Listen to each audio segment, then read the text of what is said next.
ช่วงเมาเหล้าแล้ววะช่วงเมาเหล้าแล้ววะส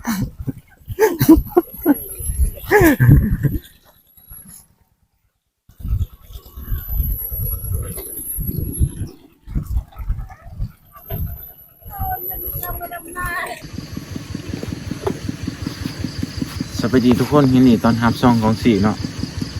วันนี้เขาก็มาไถนาเนาะไถได้3-4 มื้อแล้วยังบ่แล้วเนาะมาช่วยไถนาแม่เฒ่าเนาะครับพ่อเฒ่าวันนี้ก็มื้อที่4แล้วก็ไถนาอยู่ลุ่มเบิ่งถ้าลุ่มนี้หมดแล้ว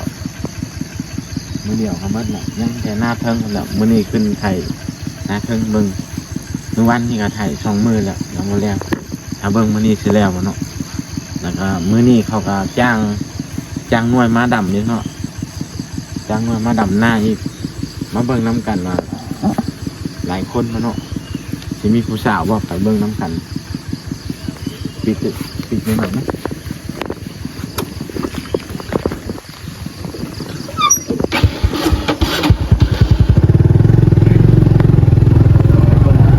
หลายคนถ้าเบิ่งว่าเขาสิเฮ็ดอีหยังกินเนาะ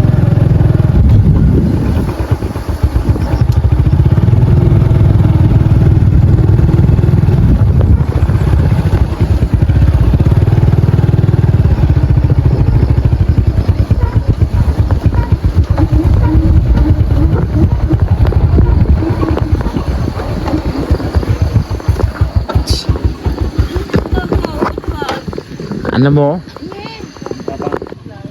บาพากันน้ำนองน้องเปลี่ยนไม่เน่า ถึงแล้ว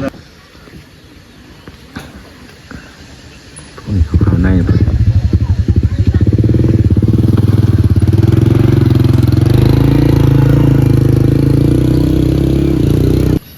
นานอยู่เทิงนี่ไถใน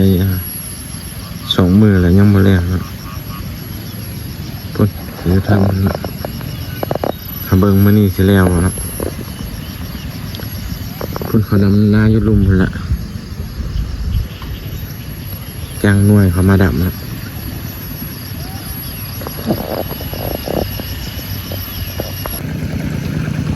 พุ่นเต็มเลยเขาไถเขาดำนาอยู่ลุ่มตอนเช้ามืดตัวเนาะนาลุ่มถ้าเขามืดตอนแรกเขาก็ขึ้นนาเทิงเนาะ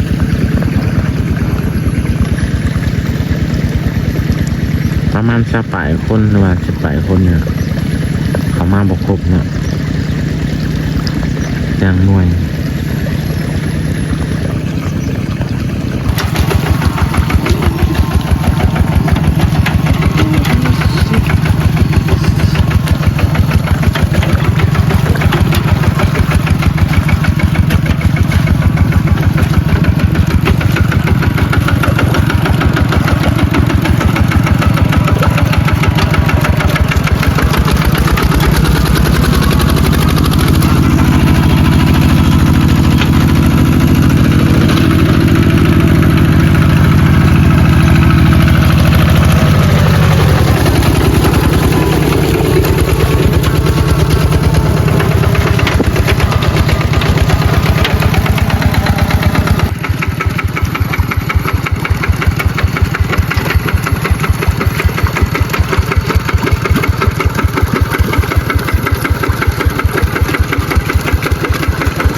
เมื่อยหลายให้หน้าอยู่เทิงนี่บ่ฮู้จักมื้อละ2 มื้อแล้วเนาะ3ทั้งมื้อนี่ติหน้าอยู่ลมก็มื้อนึงขึ้นมาเทิง2 มื้อ3 มื้อเป็น4 มื้อ5 มื้อบ่ฮู้ว่ามื้อนี้แล้วบ่ ขอกดไลค์กดแชร์หน่อยแม่ เบิ่งมือกล้อง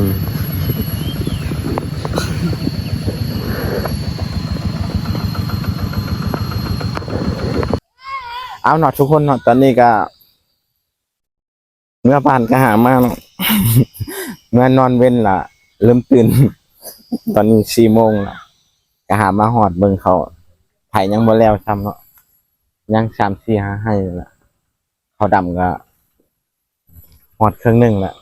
ไถจนบ่ทันเขาคือสิแล้วมื้อนี้เนาะยังแต่น้อยเดียวนะไป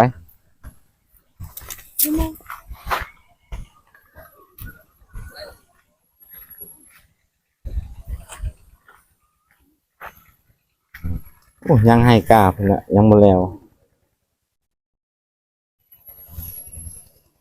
เขาดำไว้อยู่โอ้ให้ตัวนี้ยังบ่มีน้ำเนาะเดี๋ยวเราสิไปไทยช่วยเขาก่อน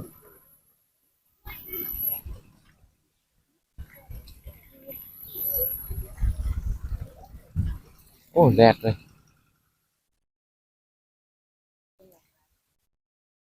ไปเอาดอนนะ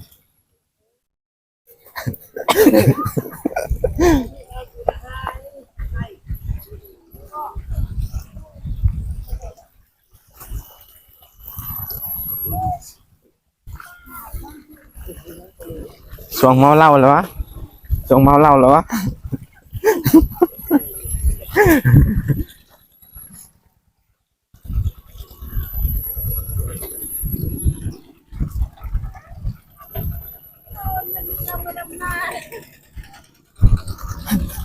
ปิดหน้าเองเด้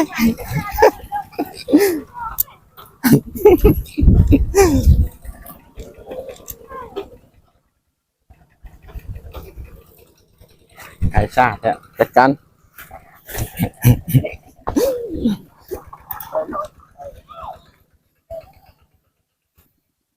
เขาดำยังบ่แล้วซ้ำเนาะอันครึ่งหนึ่งหันหน้าแม่เท่าครับพอเท่าเนาะครึ่งหนึ่งขึ้นนี่อันหน้าไอไม้เนาะและยังประมาณ7-8ให้มันเขาดำยังบ่แล้วเนาะครับกล้าเพิ่นอยู่ลุมเพิ่นแน่ฮอดโมงเขาละเมื่อก่อนเนาะบ่แล้วซ้ำเพิ่นเขายังดำจุดหน่วยเขาเมื่อแล้วเนาะอันนี้มีแต่พี่น้องเขาดำนี่แหละทุกคนเดี๋ยวเฮาก็สิปิดคลิปก่อนฝากให้ทุกคนกดไลค์กดแชร์กดติดตามเนี่ยให้เป็นกำลังใจเฮ็ดคลิปต่อๆไปเดี๋ยวไปเจอเฮ็ดคลิปต่อๆไป